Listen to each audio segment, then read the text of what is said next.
आज तक बरतरफ नहीं किया गया। ये इस वक्त के डाइसेस के लीगल सेक्रेटरी हैं। इनके खिलाफ इरफान शरीफ जो खुद साख्ता सेक्रेटरी, जिसको फ्रेडरिक जॉन साहब illegally without any legal authority secretary की सीट पे बराजमान उसे कर दिया, उसने जफर साहब के खिलाफ हाई कोर्ट के अंदर एक सूट फाइल किया और उसमें प्रेयर मांगी कि इनको रोक दिया जाए, ये बताओ सेक्रेटरी काम ना, उन्हें कोई स्टे नहीं मिला इनके खिलाफ। ये लोगों को मिसगाइड करते हैं कि जी जफर साहब के खिलाफ स्टे हमने दे दिया। वो स्टे क्या दिया अदालत ने? वो दिया कि जी जफर साहब अपने प्राइवेट और पर्सनल यूज के लिए, अपने जाती मफाद के लिए डाइसेस का लेटर हेड यूज नहीं कर सकते। वो तो वैसे भी कहते हैं कि मैंने अब तक अपने जाती और प्राइवेट मफाद के लिए नहीं किया, तो आइंदा भी नहीं करेंगे। वो तो ये वाला फैसला तो हमें 100 दफा कबूल है। ये तो जितने डाइसेस काउंसिल के लोग हैं, जितने एग्जीक्यूटिव कमेटी के हैं, ये तो वैसे ही सबको कहना चाहिए कि जी आज तक, आज के बाद या आज तक भी हमने किसी ने अपने जाती मफाद के लिए डाइसेस का लेटर हेड यूज नहीं किया। अब इस स्टे ऑर्डर की ये क्या लोगों को मिस इन्फॉर्मेशन करते हैं कि जनाब हमने जफर साहब के खिलाफ स्टे दे दिया। मेरा दावा है कि जनाब आप आगे आज दिखा दें कि आपने कहीं भी स्टे दिया हो कि जफर साहब सेक्रेटरी नहीं है डाइसेस के, या इनको रोक दिया गया हो कि ये डाइसेस के सेक्रेटरी का अपने फराइज सरंजाम ना दें। आज इस वक्त ये कबूल करेंगे कि मैं सेक्रेटरी नहीं। और बात, बहुत अरसा जब तक जफर साहब को इस बात का इल्म नहीं था कि पीछे अदालत के क्या हक़ाइक़ हैं, क्या फैसले हैं, और वो टोटली रिलाय कर रहे थे इकबाल खुर्रम साहब की इंफॉर्मेशन पे। इकबाल खुर्रम साहब आके बताते थे, तशरीह देते थे कि जनाब कोई मसला नहीं है, कोई स्टे नहीं है, और फ्रेडरिक साहब को शफकत ने तस्लीम कर लिया, अदालत ने कह दिया कि कुछ ये भी बतौर सेक्रेटरी, बतौर लेम है, अपने वकील की बात सुन के उस पर यकीन करते थे। लेकिन यूं ही इन्हें पता चला कि जनाब अदालत के फैसले क्या हैं और मिसगाइड यहाँ क्या किया जा रहा है। इन्होंने 30 मई 2022 को इकबाल खुर्रम को डाइसेस के सारे केसेस से बरतरफ किया कि जी आज से आप डाइसेस के लीगल एडवाइज़र नहीं हैं। डाइसेस अपने सारे केसेस के अंदर वकील चेंज कर रहे हैं। और 31 मई को अदालत के अंदर फ्रेडरिक जॉन के खिलाफ सेक्रेटरी डाइसेस ने कंटेम्प्ट ऑफ कोर्ट की एप्लीकेशन फाइल कर दी कि जनाब अदालत के ये हक़ाइक़ थे, हमसे छुपा के रखे गए और पीठ पीछे ये क्या काम कर रहे हैं। आपने अभी तक इजाज़त नहीं दी गई इन्हें कि जी ये बतौर बिशप काम करें, लेकिन पीठ पीछे ही अपने आपको बिशप कह के और ये सारे गैरआईनी काम करें। जैसे ही ये एप्लीकेशन फाइल होती है, 2 तारीख को इनके खिलाफ 2 जून को, ये 31 मई को कंटेम्प्ट की एप्लीकेशन जफर साहब ने फाइल की बतौर सेक्रेटरी डाइसेस। 2 जून को इनके खिलाफ ये सीधी रेजोल्यूशन पास होना शुरू हो जाती है कि जी हम जफर साहब को हटा रहे हैं। प्रोपेगेंडा सारा समझने के क्या 2 जून तक इनसे किसी को कोई इख्तलाफ नहीं था, कोई इन पे चार्जेस नहीं थे, कोई इनके ऊपर इल्ज़ाम नहीं था कि जनाब इतनी कोई करप्शन है कुछ है। ये सारी जो एक मसनूई करप्शन के चार्जेस बनाए गए, एक प्रोपेगेंडा रचा गया, उसका बैकग्राउंड ये है कि 31 तारीख को इन्होंने कंटेम्प्ट ऑफ कोर्ट बतौर इस डाइसेस के जिम्मेदार सेक्रेटरी, बतौर एक मसीही और बतौर एक लॉ अबाइडिंग सिटीजन कि जनाब हम क्यों अदालत को मिसगाइड करें। अगर इकबाल खुर्रम हमें करता जा रहा है, हमें अब एक चीज़ का इल्म हो गया है, तो हम तो अदालत को जाके बताएं कि जनाब ये क्या मामला चल रहा है। इन्होंने अपना कानूनन राइट इस्तेमाल करते हुए और कानूनन फर्ज को निभाते हुए जैसे ही अदालत के अंदर जाकर जाली बिशप के खिलाफ प्रोसीडिंग इनिशिएट की, तो इनके खिलाफ ये सारा प्रोपेगेंडा मेरा उसकी भी क्या कानूनी हैसियत है वो भी मैंने आपको बता दी। अदालत में समाप्त होती है इनकी कंटेम्प्ट ऑफ कोर्ट की एप्लीकेशन से 6 जून। एडी चोटी का दौर लगाया जाता है इकबाल खुर्रम और दीगर अशखास की तरफ से कि जनाब नहीं कोई कंटेम्प्ट नहीं हो रही, कुछ नहीं हो रही। और ये भी कहा जाता है कि हमने 2 जून को जफर साहब को सेक्रेटरी के ओहदे से हटा दिया है, तो इनकी एप्लीकेशन को एंटरटेन ना किया। शुक्र है खुदा का कि अदालत हक और सच का में हमारा तो ईमान है कि अदालतें जो हमारी बैठी हुई हैं वो कोई आंखें बंद करके तो नहीं फैसले कर रही, हक़ाइक़ उनके सामने हैं। वो एक बात हो रखी और उस वक्त इनके जो एडवोकेट जनरल थे सलमान नालिमुद्दीन साहब, वो भी इनकी हिमायत कर रहे थे। उनके मौक़िफ़ को रद्द करती है और फ्रेडरिक जॉन साहब और बिशप कलीम जॉन के खिलाफ कंटेम्प्ट ऑफ कोर्ट के शोकॉज नोटिस जारी हो जाते हैं कि जनाब हमने स्टेटस को का ऑर्डर किया था, आप पीछे बिशप कलीम जॉन कैसे और किस इख्तियार से फ्रेडरिक साहब को अपना चार्ज हैंड ओवर करते हैं, इनको शोकॉज नोटिस हो जाते हैं। ये 6 जून 2022 से इनको शोकॉज नोटिस। आज तक फ्रेडरिक जॉन साहब ना कोर्ट में पेश हुए, ना इनकी तरफ से इन पे जो शोकॉज नोटिस हुए हैं कि जी आप कंटेम्प्ट कर रहे हैं, इनकी तरफ से कोई रिटन तहरीरी जवाब भी आज तक नहीं जमा कराया। क्यों? क्योंकि इनके पास कोई जवाब ही नहीं। 6 जून के बाद तारीख अब जो नेक्स्ट लगी थी वो गुज़िश्ता दिनों के अंदर 8 नवंबर 2022, अभी लास्ट वीक ये तारीख हुई। इसमें जफर साहब की एप्लीकेशन में समाअत हुई थी। कोर्ट ने बहुत सख्त फैसला दिया है, बहुत सारे हजरात ने पढ़ भी लिया है, जिन्होंने नहीं पढ़ा मैं उसका भी बता। अदालत ने स्ट्रिक्ट डायरेक्शन दी है कि 6 दिसंबर को सारी पार्टियां आएँ। ये जो डिले टैक्टिक्स हैं, अदालत नहीं आना, तहरीरी जवाब नहीं देना, टाइम गेन करना, पीठ पीछे वही कंटेंट करना, अदालत ने कहा है कि 6 दिसंबर को किसी एक बात पे भी कुछ भी हो जाए, आगे एडजमेंट नहीं मिलेगी, तारीख नहीं होगी, उस दिन आप केस चलाएं। और साथ ही साथ कहा कि जी जो हमने ऑर्डर दिए हैं उसकी स्ट्रिक्ट कंप्लायंस होनी चाहिए, उसकी किसी ने खिलाफ वर्जी।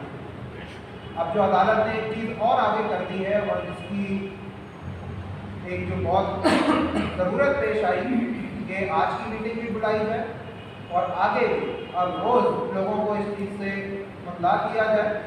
अदालत ने अब सिर्फ फ्रेडरिक जॉन की हद तक कंटेम्प्ट नहीं रखी, उन्होंने कहा है कि जो कोई पाया गया कि हमारे अदालती फैसलों की खिलाफ वर्जी कर रहा है, एक बंदा अभी हमने उसे बिशप करार नहीं दिया, आप उसे बिशप कहे जा रहे हैं, आप उसके साथ मिलकर उनकी सीधी रेजोल्यूशन पास किए जा रहे हैं, आप अपनी मनपसंद पादरियों की ट्रांसफ़र किए जा रहे हैं पादरी साहिबान को तंग करने के लिए, जिसके ऊपर मर्जी दे रहा है आप उनके सस्पेंशन लेटर निकाल रहे हैं। जो कोई ऐसे कामों में मुलव्विस फ्रेडरिक जॉन के साथ पाया गया, वहाँ पे बड़े सख्त लैंग्वेज इस्तेमाल हुई है, एनी डिलिंक्वेंट, जो कोई पाया गया ये गलत काम करते हुए उनके खिलाफ कंटेम्प्ट के अंदर सजाएं सुनाई जाए। बहुत स्ट्रिक्ट ऑर्डर। खुदा ना खास्ता लाइल्मी की वजह से कोई बंदा जिसकी शायद नियत ना हो कि जी हम लाइसेंस को नुकसान पहुँचाते, लेकिन वो अपनी लाइल्मी की वजह से इन प्रोसीडिंग्स में फ्रेडरिक जॉन के पीछे और इनके लोगों की डिसइंफॉर्मेशन और इनके एजेंडाज पे चलते चलते शिकार ना बीतना हो। ये मुझ पर भी जिम्मेदारी है, जफर साहब पे भी जिम्मेदारी है, उन्होंने अपनी जिम्मेदारी को समझते हुए आप सारे दोस्तों को, भाइयों को, साथियों को बुलाया और वो दिन रात काम कर रहे हैं कि सबको सारी कोर्ट रिकॉर्ड से, सारी कोर्ट प्रोसीडिंग से मुद्दा किया जाए।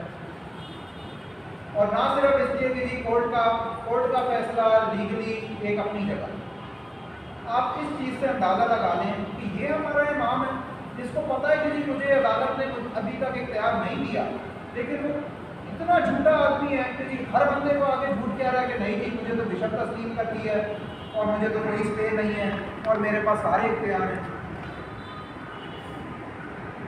झूठों के मुताबिक बाइबल क्या कहती है मेरे ख्याल में सबको पता, जिसकी बुनियाद ही झूठ पे कायम है वो हमारा बिशप कैसे हो सकता है।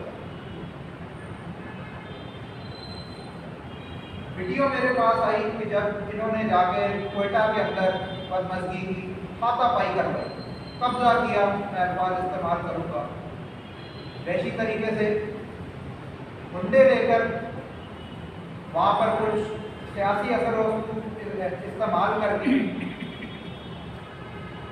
एक अस्पताल पे कब्जा किया गया।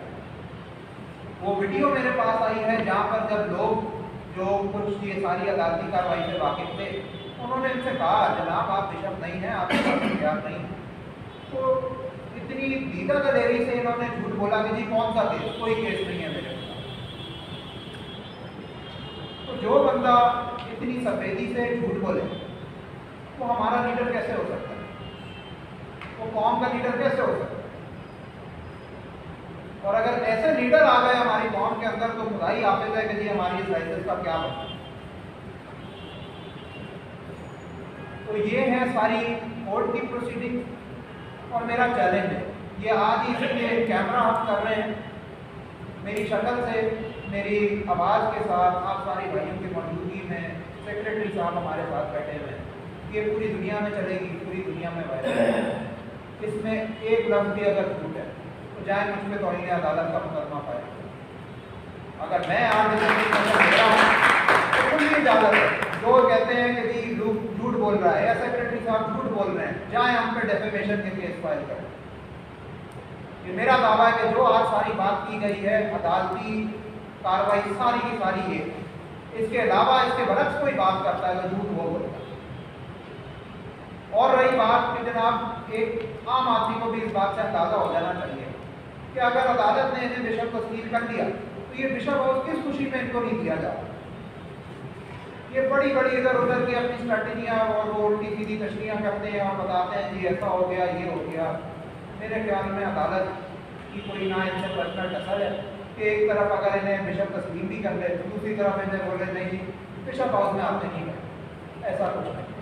बिशप हाउस इन्हें इसीलिए नहीं दिया गया कि जिस तरीके से लीगली अदालत की नज़र में, अदालत के फैसले के मुताबिक इस लाइसेंस का चार्ज मॉडरेटर और मॉडरेटर्स कमिश्नरी के पास, उसी तरह से 8/3/2022 के ऑर्डर के तहत बिशप हाउस का चार्ज भी मॉडरेटर को ही दिया गया है कि जब तक हतमी फैसला नहीं हो जाता, जब तक इस लाइसेंस का प्रॉपर बिशप मुस्तकिल नहीं हो जाता, तब तक इस घर का और किसी को इख्तियार नहीं है आपकी सुपरविजन में रहे।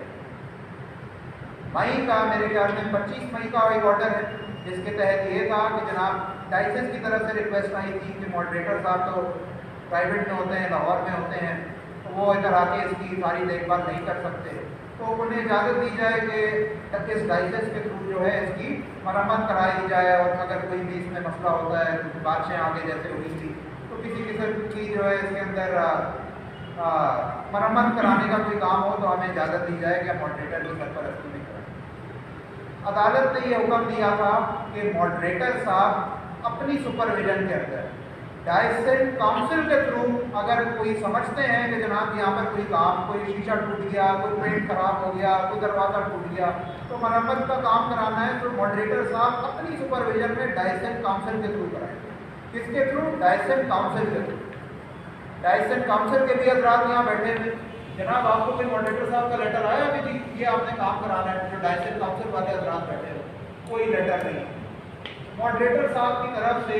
और वो भी बड़ा तशवीशनाक लेटर है क्योंकि अभी तक मॉडरेटर साहब से कुछ हजरात की जो बात हुई है पीछे मॉडरेटर साहब कह रहे हैं ये लेटर मैंने नहीं लिखा। अब इसके पीछे क्या वजाहत है कि क्या इसका कितनी वसूख के साथ ये बात है कि उन्होंने लिखा है या नहीं लिखा, ये मॉडरेटर साहब बेहतर बता सकते हैं, इस पर मैं कमेंट नहीं करूँगा।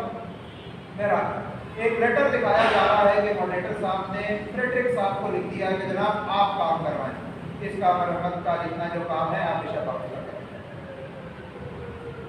और साथ ही उस लेटर की लैंग्वेज में ये जाहिर किया जा रहा है कि शायद इनको तरक्याती या मरम्मती काम के ये बिशप हाउस की देखभाल के लिए सिर्फ चाबी दे दी गई। अगर चाबी दे दी गई होती तो 3 नवंबर 2022 को यहाँ के ताले क्यों तोड़े जा रहे हैं?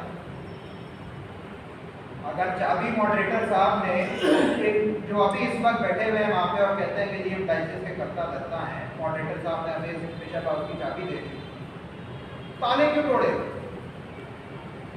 चाबी नहीं दी। दूसरी बात ये कि अगर चाबी मॉडरेटर साहब फ्रेडरिक साहब को दे भी दी और ये खत लिखा भी उन्होंने, तब भी ये गैर आईनी है और ये भी कंटेम्प्ट ऑफ कोर्ट है। अदालत ने कहा था कि आपने अगर इस बिशप हाउस का कोई मरम्मती काम करवाना है तो आप डाइसेंट काउंसिल के थ्रू कराएंगे। ये नहीं कहा था कि आप बिशप के या फ्रेडरिक जॉन के थ्रू करवाएंगे। वो लेटर की कानूनन वैल्यू ही कोई नहीं।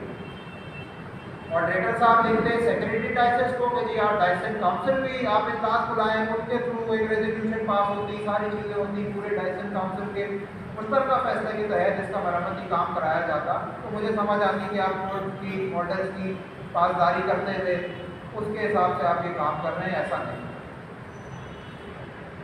तो इसीलिए ये जो पिछले गुज़िश्ता दिनों में लास्ट वीक ये जो सारा वाक़या हुआ था, उसके पीछे भी क्या पस मंज़र था उसका, वो भी मैंने आपको बताया।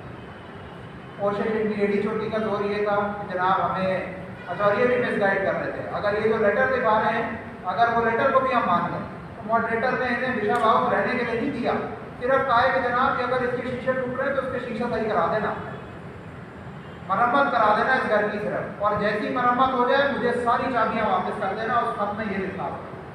इन्होंने क्या किया, लोगों को गुमराह करने के लिए एक इश्तेहार छाप दिया, जगह जगह वो मैसेजेस चलवा दिए अपने कुछ पादरी साहिबान के थ्रू कि जनाब थैंक्स गिविंग सर्विस हो रही है, बिशप हाउस हमें मिल गया, बिशप हाउस हमें नहीं मिला।